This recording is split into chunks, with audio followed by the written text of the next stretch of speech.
I've been working as a night shift nurse in Nome, Alaska, for almost 4 years now. It's a small coastal town, the kind that feels swallowed by winter 9 months out of the year. Nights here are long, quiet, and bitterly cold. Our hospital is small too, just a few floors. On the basement level, down a narrow hallway most staff avoid if they don't have to, is the morgue. That's where the bodies are kept. It's not unusual in hospitals, I know that. But there's something about ours. On my first week, one of the older nurses half-joked, "Don't linger by the morgue after midnight." I laughed it off, figured it was hazing. But the way she said it, without smiling, stayed with me. My job often takes me past that corridor. Supplies are stored down there, so I've had no choice but to get used to it. Except I never really have.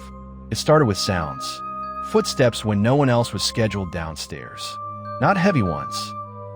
Faint, dragging ones, as though someone was pacing slowly back and forth behind the morgue door. I ignored it, told myself it was the hum of the cooling system or pipes. But then, some nights, I'd hear voices. Low murmurs. A man, sometimes a woman. Never clear enough to catch the words, but always sounding like an argument or maybe a prayer. The morgue door is locked at all times. I've checked it myself, but once as I walked past, I saw a light leaking from the bottom. A dull, unnatural glow. Not fluorescent, not LED. It looked like candlelight flickering. I stood there frozen, hand hovering over my supply cart, staring at the gap under the door. Then, just as quickly as it came, it vanished. I finally told the night supervisor. She brushed it off, said I was tired, overworked, imagining things. The same answer I've heard every time I bring it up. But know what I hear, what I see. 2 weeks ago, I was stocking for fluids. I stopped mid-step when I realized the whispers were louder than usual. It sounded like 3 or 4 voices, overlapping, pressing against each other like a crowd in a small room. My skin prickled, my breath clouded the air in front of me. Then a knock. 3 slow knocks from the inside of the morgue door. I dropped everything and ran upstairs, my cart rattling behind me. When I returned an hour later, the supplies were still scattered on the floor outside the door. But the hallway smelled faintly metallic like cold iron. Management still doesn't believe me. No one wants to go down there after dark. And every night, I walk that corridor alone listening. The whispers always return. Sometimes closer, sometimes louder. And sometimes, when I pass by, I don't just hear them. I feel someone pressing against the other side of the door, waiting. When I was in college, studying hotel management, part of our training required an internship at a well-known hotel in downtown Seattle. It wasn't some cheap place either. This was one of those towering, glass and marble kinds of hotels that business travelers and tourists paid way too much to stay in. My shift was brutal, midnight to 6 a.m. While most people slept, I handled whatever jobs nobody else wanted. Restocking carts, turning down rooms, cleaning ones that had been vacated earlier in the day but weren't prepared yet. Most nights it was mindless, quiet work, except on the 3rd floor. That floor carried a reputation among staff. Guests would complain of strange things, televisions turning on by themselves, faucets running, voices in the hallways when no one else was checked in nearby. Most of us interns treated it as an inside joke, but there was an edge to it. People didn't linger on that floor longer than necessary. One night, around 2 in the morning, my supervisor asked me to finish preparing a room up there. The guest had canceled last minute, and the cleaning staff hadn't made it through yet.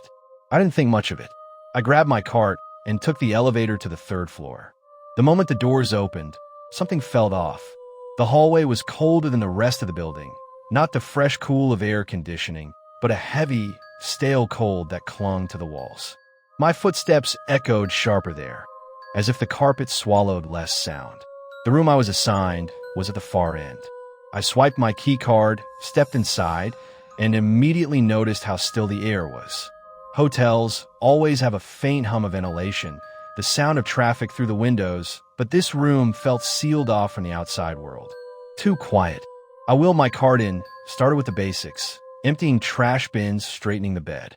10 minutes in, without warning, the television roared to life at maximum volume. Static, so loud it made my chest vibrate. I nearly dropped the stack of sheets I was holding.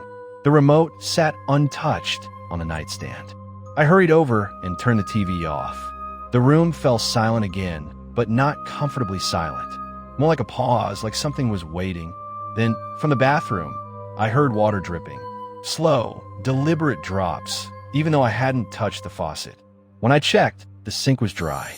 The sound kept going anyway, each drop echoing against porcelain that wasn't wet. I wanted to call my manager, but he'd already been furious with me lately for missing a couple of shifts. Reporting a haunted TV wasn't going to do me any favors. So I finished my work quickly, keeping my eyes anywhere but the black reflection of the bathroom mirror, and left the room.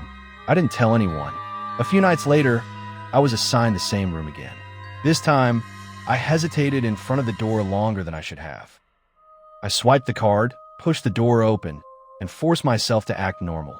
But as soon as I stepped inside, the air hit me differently, thick like it weighed down on my lungs. The lights were already on. I hadn't touched them. The moment I crossed the threshold, I heard it. Faint laughter. Not cheerful laughter, but a dry, hushed kind that carried no warmth. It came from a bathroom, low and breathy, like someone laughing into their own hand. The thermostat on the wall read 68, but sweat prickled down my back. My palms were wet, my throat tight. I forced myself to move, setting down fresh towels on the counter. The laughter stopped. For half a second, I thought I had imagined it. Then the bathroom door creaked shut behind me, even though I hadn't touched it. I froze. My reflection in the mirror looked wrong. Not in the way a mirror normally does when you're scared, but wrong as if it lagged behind, like it blinked half a second later than I did. I backed out of the bathroom, eyes fixed on that mirror, and that's when the television clicked on again. But it wasn't static this time. It was a children's program, an old cartoon, black and white, the kind no one watches anymore. The sound was distorted, the voices pitched too high, like they'd been twisted. And underneath the cartoon dialogue, I heard something else. Whispering. It came from the speakers, but it didn't match the cartoon. It was faster, harsher, almost like chanting. The laugh returned. Louder this time. It came from the corner of the room where no one stood. I swear, I felt the air shift, like someone brushing past my arm. I grabbed my cart and bolted. The wheels rattled against the hallway carpet as I shoved it toward the elevator, refusing to look back at that door. The manager later asked why the room still wasn't fully prepared. I just told him I'd run out of time. He gave me a look, but he didn't push it. I still had weeks left of my internship, and I worked dozens more shifts after that. But I never touched that room again. Every time I walked past it, I felt that same stale cold seep out through the gap at the bottom of the door. And sometimes, when the elevator doors opened on the third floor by accident, I swore I could hear a TV playing faintly behind that wall, even when no one had been checked in for days. There's a small coffee shop on the edge of Anchorage, Alaska, tucked between a frozen public garden and a row of chain restaurants that close earlier than most people expect. I used to work there, late-night shifts. It wasn't anything glamorous, mostly serving hot drinks and pancakes to night drivers, travelers, or people avoiding the cold before heading home. The shop never carried any strange reputation. I'd been there 4 years, and the worst I dealt with were impatient customers or broken espresso machines. Nothing else. Nothing that would ever prepare me for that one night. It was January, a weeknight, around 9:30 in the evening. Outside, the snowstorm came down heavy, the kind that blinds you past a few feet.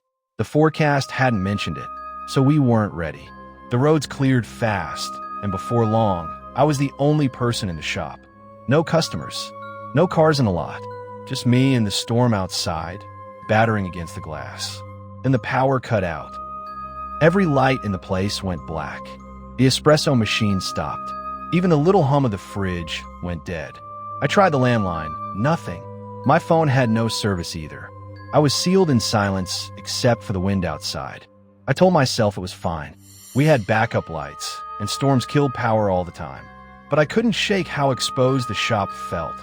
Wide glass windows facing nothing but swirling snow and shadows. That's when I saw it. A flickering glow. At first I thought it was a reflection from a car's headlights, but no cars were moving in that weather. The light pulsed from the garden across the street, too far for me to see clearly, but close enough to spill onto the shop's front windows. A faint white reflection danced across the glass, like something was coming closer. I stepped to the counter and froze. A hand pressed against the window. Pale, stiff fingers splayed wide on the glass. The storm outside should have left frost, but this hand looked wet, as if it had just been pulled from ice water. Then came a voice. "Let me in, please. I am freezing." It sounded like a woman, trembling, desperate. I opened my mouth to answer, but before I could, the voice changed. This time it was deeper, a man's voice, calm and steady. "Please, let me in." The hand didn't move. Then came a third voice, a child's, barely above a whisper. "I'm cold. Please." All three voices, but only one reflection. One hand. My stomach turned. Something in me said not to open that door. And then, just as suddenly as it appeared, the hand vanished. The glass was empty again. I backed away, heart racing, when a sharp crack rang through the shop. One of the side windows shattered. The sound was deafening against the silence. Shards of glass clattered across the tile floor, and I ducked behind the counter, expecting anyone, to climb through. But nothing moved. I stayed there, crouched, gripping the handle of a broom like it could protect me. The storm screamed outside, but inside the shop was dead still. Then came another noise. Plates sliding off shelves. A stack of cups tipping over on its own. The metal sink faucet twitching open just enough for water to dribble. One sound after another, each louder, closer, like the shop itself was being shaken by invisible hands. And then, without warning, the power returned. The lights buzzed back to life. Machines kicked on. Warmth filled the air again. I stood slowly, scanning the room. Everything looked normal. The shelves were stocked. The cups neatly stacked. The sink was dry. Even the side window, perfectly intact. Not a single shard on the ground. Except for one thing. There were cracks in the glass. Jagged, spreading from the center as if something had slammed into it with incredible force. And right there in the middle of the pane was a handprint, pressed so deep into the frost that the heat of it still radiated. I don't work late shifts anymore. And when people ask why, I never tell them the full story. I just say I don't like being alone in storms. But every time I drive past that shop, I check the glass.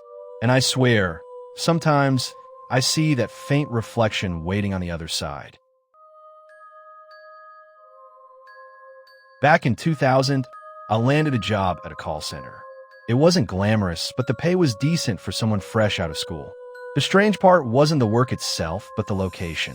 The company had leased space on an old army base, way outside the city limits. Most of the barracks and offices were still abandoned, half swallowed by vines and rust. The government had plans to convert the area into some kind of logistics hub, but at that time, our call center was the only business operating out there. The commute was rough. The site sat in the middle of thick tropical forest, and unless you owned a car, you had to rely on a company bus. It made a handful of trips each day, but the last one left at exactly 11 p.m., carrying everyone from the late shift back toward the city. Missed that ride, and you were stranded until morning. I usually work days, but I pull my shared nights too, and that's how I first heard the story.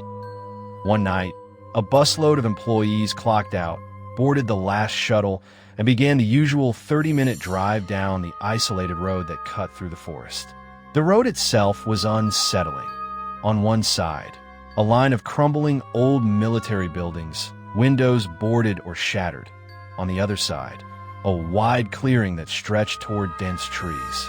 Past a certain point, there were no streetlights at all, only the bus's headlights cutting into the dark. According to everyone on board, the ride started like any other. People joked around, some nodded off in their seats, others stared out into the dark woods. But as they entered the stretch near the clearing, the driver slowed. He thought he'd seen movement. That's when it appeared. From the tree line, something burst out, a shape, almost human but wrong. Too thin, too fast. It sprinted across the clearing on all fours, then stood upright as it reached the road. The passengers had just enough time to register what they were seeing before it closed the gap. It ran alongside the bus. The headlights barely caught details, but everyone swears the figure was tall, impossibly so. Its limbs didn't move naturally. Too sharp, too long. The thing kept pace with the bus, slamming its fists, or claws, against the metal siding. Inside, people screamed. Some ducked into the aisles, others pressed against the opposite windows. One guy tried to convince himself it was a prank, a costume man. But the speed, no man could run that fast. The driver panicked, flooring the accelerator. The bus roared down the stretch, but the shadow kept up, slamming the side, again and again, denting the paneling. Then, as suddenly as it appeared, it veered away, disappearing back into the forest. The bus didn't slow until it reached the first signs of the city. By then, no one was laughing or talking. They rode in silence, some crying, some shaking. The next morning, daylight revealed the damage. Fresh dents along the side of the bus. Long, jagged scratches in the paint, higher than a person could reach from the ground. Management called it vandalism, told the driver he must have scraped against branches. But everyone who was there insists there were no trees close enough on that stretch. Just clearing, then forest far back. The story spread quickly through the call center. For months after, the night shift employees dreaded that ride. Some quit outright, unable to stomach the thought of that dark road again. The company eventually adjusted routes, adding floodlights and trimming back the clearing. But still, every once in a while, people whispered about seeing movement in the tree line. Not every night, just some nights, always near that same stretch. I wasn't on the bus that night. I only saw the aftermath and the look in the eyes of the people who were. And the strange thing? Even years later, after the army base was developed and the forest cut back, the drivers never stop at that spot. They push the gas a little harder, like something's still running alongside them. Back when I worked private security, we were assigned to a massive compound outside of town. The place was huge. Warehouses, parking lots, admin buildings, and every night we rotated between different guard posts scattered across the property. Post 3 was the worst of them all. It was more than a mile from any other post, down a stretch of cracked pavement with nothing but chain-link fence and scrub brush around it. No one liked pulling that shift. People said it was haunted, though no one could explain by what. All I knew was that the isolation got inside your head. One night, one of the other guards, a woman I'll call Marie, pulled Post 3 while I was stationed at Post 2, the closest one. It was cold and dead quiet, just the sound of wind moving across the lot. Around midnight, she radioed me, her voice tight. She said she was hearing whistling. Not on the radio, not on the wind. Actual whistling nearby. I reminded her she was the only person assigned to that post. Nobody else should have been within a mile, but she swore it sounded close, like someone just out of sight. A tune, faint, carried on the air. She got spooked enough that she decided to leave her post temporarily and head toward the large floodlights at the edge of the parking lot. She told me she just needed some light to break the feeling of being watched. She was gone maybe 10 minutes. When she returned to her post, she froze. The folding table and the 2 metal chairs she'd set up were overturned. Not just knocked over by wind, either. One chair had been thrown a good 10 feet. The table flipped completely upside down. Marie didn't hesitate. She abandoned Post 3 entirely and walked the long mile to where I was stationed. She showed up pale, shaking, muttering about how she wasn't going back out there alone. I tried to calm her down, and maybe because we were both on edge, I made the mistake of telling her story. I said there was a local legend about a demon that haunted that stretch of land. According to the story, the demon dragged people down into the dirt, pulled them straight to hell. And once there, it stripped them of their skin, sewing it into clothing for other demons to wear. Marie stared at me, horrified, but I wasn't done. I told her demons favored certain victims, those marked with ink on their skin. Tattoos.